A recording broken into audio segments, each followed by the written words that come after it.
Très bien. Donc, on passe à l'exercice 14. L'exercice 14, c'est un exercice très simple. On demande de donner l'écriture exponentielle du nombre complexe suivant.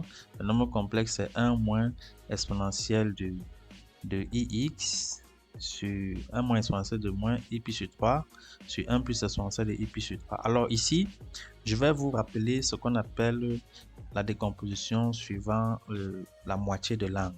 C'est-à-dire quoi? Si vous avez un nombre complexe qui s'écrit sous la forme exponentielle de ix, non, on va bien expliquer ça. Si vous voulez réduire une expression qui est sous la forme exponentielle de ix plus exponentielle de iy, n'est-ce pas? X et y étant des nombres réels, vous devez utiliser la factorisation par la moitié des angles. En fait, cette factorisation suppose que si vous voulez écrire x peut s'écrire sous la forme x plus y sur 2 plus x moins y sur 2. De même, y peut s'écrire sous la forme x plus y sur 2 moins x moins y sur 2. Ce qui fait que si vous calculez l'exponentielle de ix, vous allez trouver exponentielle de i, x plus, alors on va mettre ça entre parenthèses, x plus y sur 2 moins x moins y plus autant pour moi, plus x moins y sur 2. Ce qui va donner, si on utilise la formule de puissance, ça va faire exponentielle de i, x plus y sur 2 fois exponentielle de i, x moins y sur 2. De même, si on calcule exponentielle de i, y, c'est égal à exponentielle de i, entre parenthèses, on va mettre x plus y sur 2 moins x moins y sur 2. Ce qui va donner après décomposition exponentielle de i, x plus y sur 2 fois exponentielle de moins i, cette fois ici, d'accord? De même ici, fois exponentielle de moins i, x moins y sur 2. Ce qui fait que si vous voulez donc factoriser une expression qui est sous la forme exponentielle de ix plus exponentielle de iy, vous allez dire que c'est égal à exponentielle de i, x plus y sur 2 fois exponentielle de i, x moins y sur 2 plus exponentielle de i, x plus y sur 2 fois exponentielle de moins i, x moins y sur 2. Donc, vous voyez que là, on a un facteur commun. On a un facteur commun qu'on va mettre en facteur. Le facteur commun ici, c'est, prendre la couleur jaune, c'est exponentielle de i fois x plus y sur 2, qui est le facteur commun. Donc, on va mettre le facteur commun en facteur exponentielle de i fois x plus y sur 2. On va rester avec quoi dans la parenthèse? On va rester avec exponentielle de ix moins y sur 2 plus exponentielle de moins i x moins y sur 2, tout simplement. Et cette expression-ci, ça vous rappelle la formule de Moivre. Non, la formule de l'heure, autant pour moi. La formule de l'heure, si, en guise de rappel, si on peut rappeler la formule de l'heure. La formule de l'heure dit que exponentielle de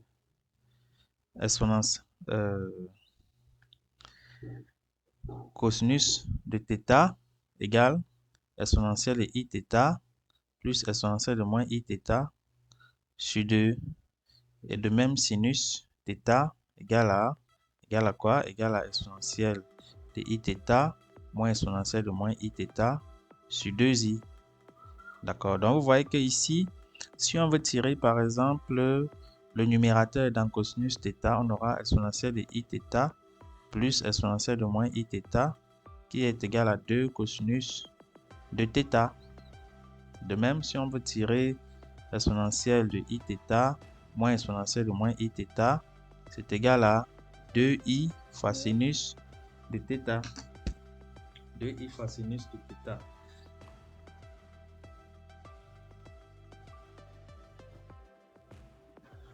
Très bien. Donc, vous voyez que ici, notre θ ici, c'est quoi? Notre θ, c'est x moins y sur 2.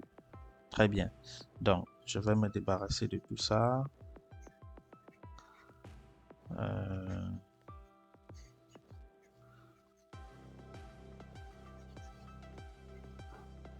Donc, si on veut écrire le résultat final, on va dire que ceci est égal à exponentielle de i, x plus y sur 2 multiplié par 2 cosinus de x moins y sur 2. D'accord? Ça, c'est exponentielle de ix plus exponentielle de y qui donne cette expression. De même, on peut avoir exponentielle de ix moins exponentielle de iy. Vous voyez qu'en faisant la même décomposition, on aura exponentielle de i x plus y sur 2. Cette fois-ci, à l'intérieur de la parenthèse, on va rester avec exponentielle de i x moins y sur 2 moins exponentielle de moins i x moins y sur 2. Et cette fois-ci, ça va donner plutôt exponentielle de i x plus y sur 2 multiplié par 2i fois le sinus de x moins y sur 2. Donc, c'est ce genre de factorisation qu'on va appliquer dans cet exercice pour pouvoir simplifier, bien donner l'écriture exponentielle de cette expression. Donc, pour ce faire, je vais supprimer tout ça. On va supprimer tout ça. On va juste reprendre les expressions.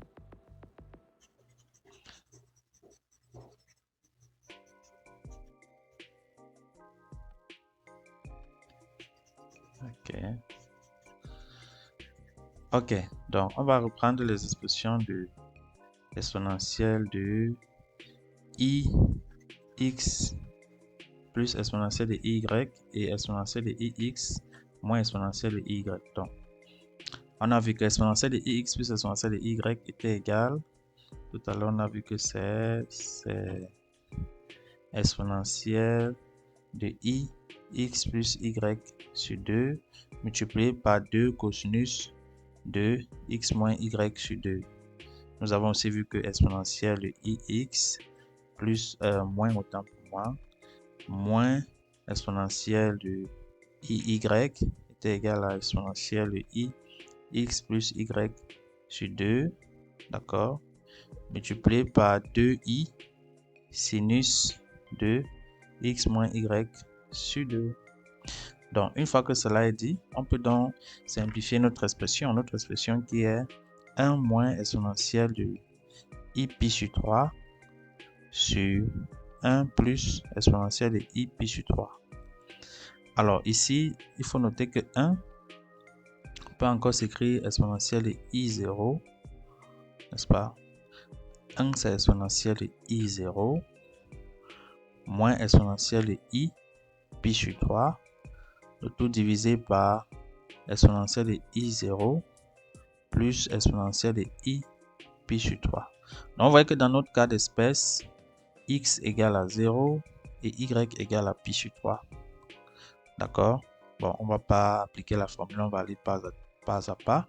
Vous avez vu qu'il faut écrire 0, donc notre 0, comme étant 0 plus, alors, x plus y sur 2, donc 0 plus pi sur 3 sur 2, donc c'est pi sur 6, plus pi sur 6, moins pi sur 6 autant pour moi. 0 c'est pi sur 6, moins pi sur 6, et pi sur 3, qui est notre y, c'est pi sur 6 plus pi sur 6. Donc, on va écrire cette expression comme étant égale à exponentielle de i pi sur 6 moins pi sur 6 moins tout ça moins exponentielle de i pi sur 6 plus pi sur 6. Le tout divisé par exponentielle de i pi sur 6 moins pi sur 6 moins exponentielle de i pi sur 6 plus pi sur 6. Très bien. Donc, une fois qu'on a écrit ça de la sorte, on peut maintenant factoriser.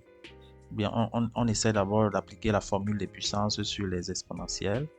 En appliquant les formules des puissances sur les exponentielles, qu'est-ce qu'on obtient au numérateur? Au numérateur, on obtient exponentielle de i pi sur 6 fois exponentielle de moins i pi sur 6 D'accord? Moins exponentielle de I pi sur 6 fois exponentielle de I pi sur 6. Le tout divisé par exponentielle de I pi sur 6 fois exponentielle de moins I pi sur 6 moins exponentielle de I pi sur 6 fois exponentielle de I pi sur 6. Donc, si on met exponentielle de I pi sur 6 en facteur au numérateur et au dénominateur, qu'est-ce qu'on obtient? On obtient, alors au numérateur, on aura exponentielle de I pi sur 6, facteur de exponentielle de moins I pi sur 6, moins exponentielle de I pi sur 6. D'accord? Le tout divisé par, alors on a un plus plutôt ici, c'est plus là. Au dénominateur, c'est plus. D'accord? Au dénominateur, ça va faire exponentielle de I pi sur 6, facteur commun, facteur de exponentielle de moins I pi sur 6, moins plus, pardon, exponentielle de I pi sur 6. Donc, à ce niveau, on va constater que les exponentielles de I pi sur 6 peuvent se simplifier au numérateur comme au dénominateur. Et on va rester au numérateur avec exponentielle de moins I pi sur 6 moins exponentielle de I pi sur 6 qui est égal à moins 2i sinus de pi sur 6. Le tout divisé par 2 cosinus de pi sur 6. Très bien. Et on va donc simplifier cette expression. Alors, les deux vont se simplifier. Les deux vont se simplifier. Alors, sinus pi sur 6 c'est 30 degrés. Son cosinus c'est racine de 3 sur 2. Son sinus c'est 1 demi. On va donc rester avec moins i fois, alors, 1 demi sur racine de 3 sur 2. Les deux vont se simplifier. On va rester avec moins i sur racine de 3. Moins i sur racine de 3.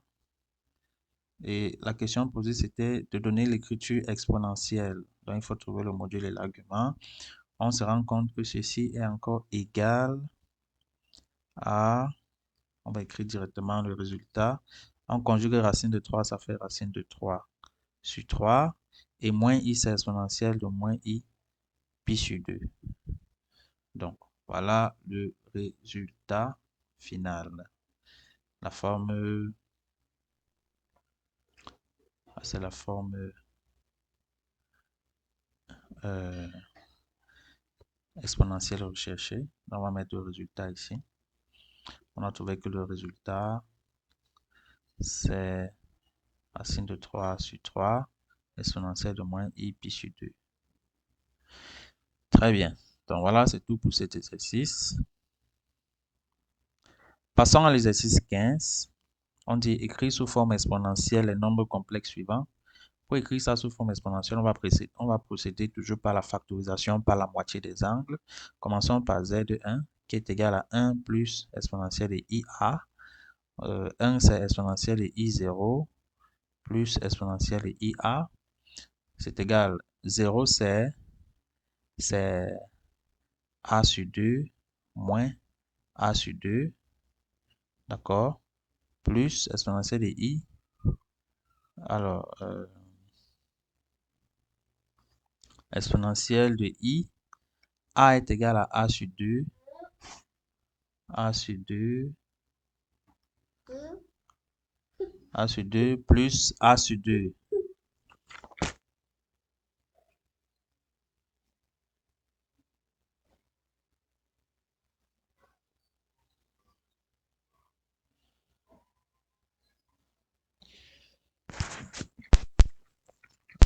Donc, A sur 2 plus A sur 2, il y a un facteur commun.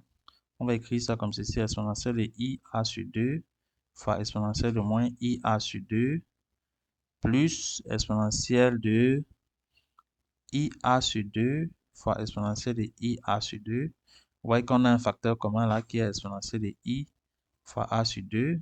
Le tout multiplié par exponentielle de moins I A sur 2 plus exponentielle de I A sur 2. Ce qui va donner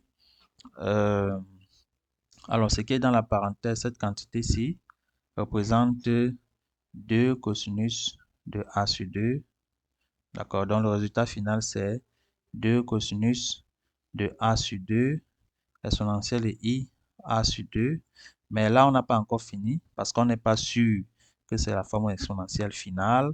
Pour se rassurer de ça, il faut se rassurer que cette partie de cosinus A sur 2 est une quantité positive. Est-ce que c'est le cas? Donc, ça, on va vérifier tout de suite.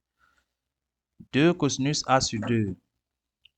2 cosinus A sur 2. On sait que A appartient à l'intervalle 0, pi. Donc, A sur 2 appartient à quel intervalle?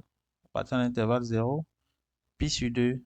Et quand un angle est dans l'intervalle 0, pi sur 2, son cosinus est comment? Est strictement positif. Donc, en fin de compte, la forme exponentielle de, le résultat final, la forme exponentielle de Z1, qui est égale à 1 plus exponentielle de IA, n'est rien d'autre que 2 cosinus de A sur 2 exponentielle de I A sur 2. Donc, c'est le résultat du premier calcul. On met en évidence. Très bien. Maintenant, le deuxième calcul, c'était, ça c'est le premier calcul. Le deuxième calcul, c'est le calcul de cette quantité de Z2, que voici. Z2, c'est 1 moins exponentielle de IA sur 2. On va procéder de la même manière. Donc là, c'est plus simple.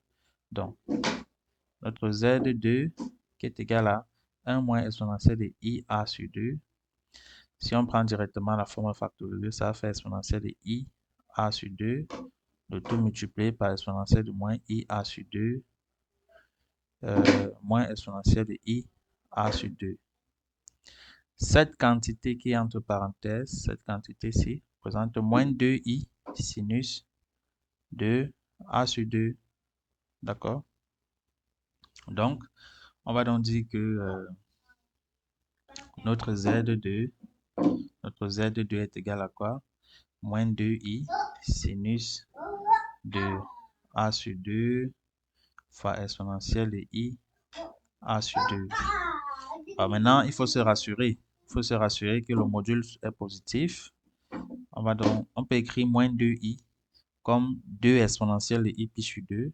Donc, on peut dire que c'est encore égal à 2 exponentielle de moins i pi sur 2, autant pour moi, fois sinus de a sur 2, exponentielle de i a sur 2.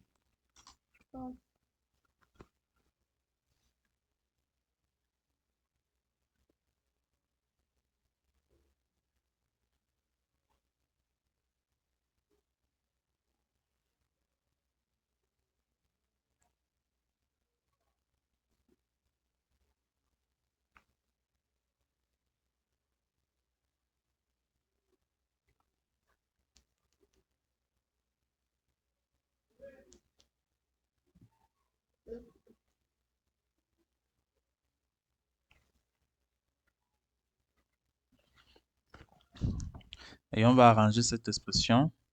Ça va faire 2 sinus de a sur 2 fois exponentielle de i facteur de a sur 2 moins pi sur 2.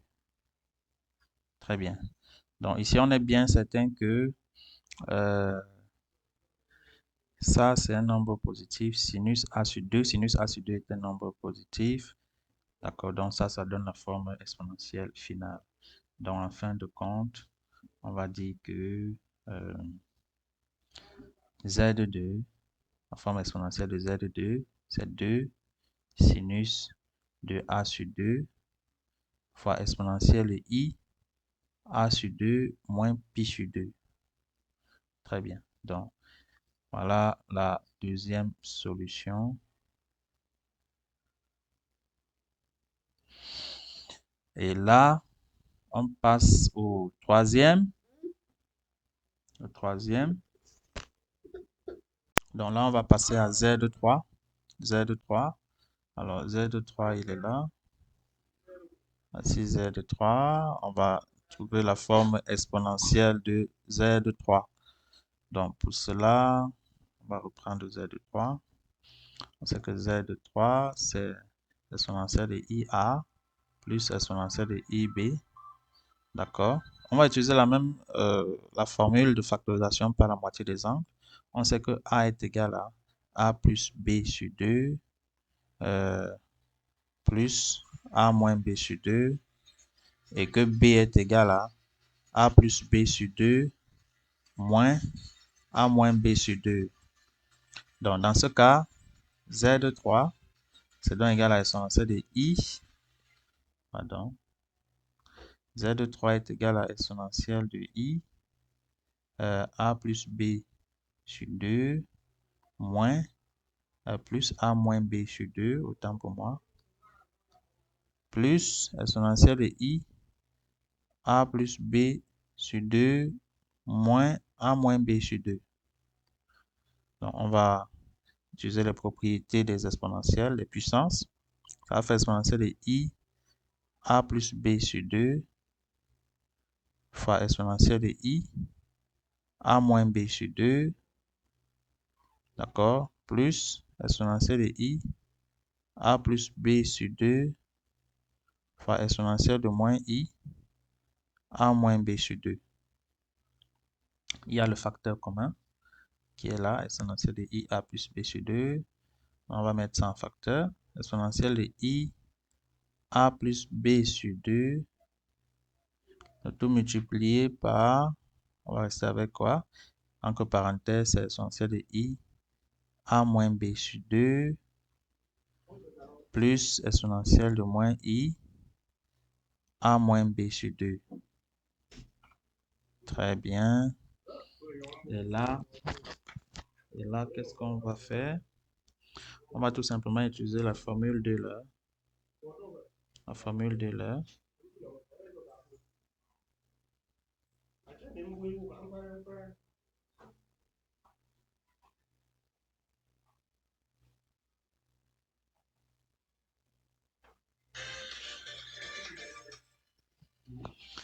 Donc, la formule d'Euler stipule que cette quantité-ci n'est rien d'autre que 2 fois cosinus de A moins B sur 2. D'accord? Donc, le résultat final, c'est que Z3 est égal à 2 cosinus de A moins B sur 2, le tout multiplié par l'exponentielle de I, A plus B sur 2. Très bien. Maintenant, il faut se rassurer, est-ce que A moins cosinus de A moins B sur 2 est un nombre positif? Il faut se rassurer de ça. D'accord? Et pour se rassurer de ça, on a besoin de voir dans quel intervalle se trouve A moins B sur 2. On sait que A appartient à l'intervalle 0 pi. De même pour l'intervalle B, pour le nombre B. Ça veut dire que si on encadre, on a A qui est compris entre 0 et pi et B qui est compris entre 0 et pi. Ça veut dire que moins B est compris entre moins pi et 0.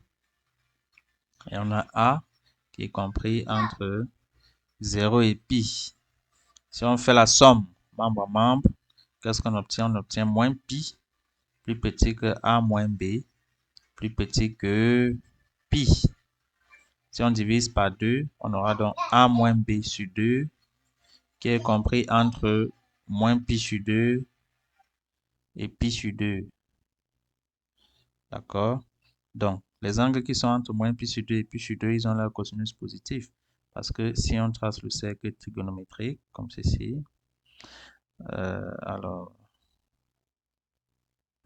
voici moins pi sur 2 jusqu'à pi sur 2. C'est pi sur 2. Les angles qui sont ici, sur cet arc de cercle, voici les cosinus positifs. les cosinus possibles, qui sont des nombres positifs. Donc, on se rend bien compte que cette quantité-ci est positive. Donc, le résultat final, c'est effectivement ce que nous avons trouvé, c'est-à-dire z de 3 égale à 2 cosinus de a moins b sur 2, le tout multiplié par exponentielle de i, a plus b sur 2. Donc, voilà la forme exponentielle de ce nombre complexe.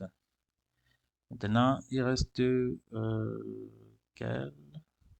Alors, Z4, c'est 1 plus exponentielle de IA sur 1 plus exponentielle de IB. Ça aussi, on va trouver la forme exponentielle pour Z4. Donc là, ça sera simple. Donc, Z4, c'est 1 plus exponentielle de IA sur 1 plus exponentielle de IB. Ici, on a déjà l'expression de 1 plus exponentielle de IA. C'était 2 fois cosinus de A sur 2 exponentielle de I A sur 2. Si on applique le même principe au dénominateur, on aura 2 cosinus B sur 2 fois exponentielle de I B sur 2. Donc, pour se rassurer, on va aller voir, c'était le premier calcul. Alors, 1 plus exponentielle de IA, voilà, c'est ça ici. C'est 2 cosinus A sur 2 exponentielle de IA sur 2. Donc, ici, on voit que les deux vont se simplifier. Les deux vont se simplifier. On va rester avec quoi? On va rester avec le numérateur, on aura cosinus de A sur 2. Le dénominateur, on aura cosinus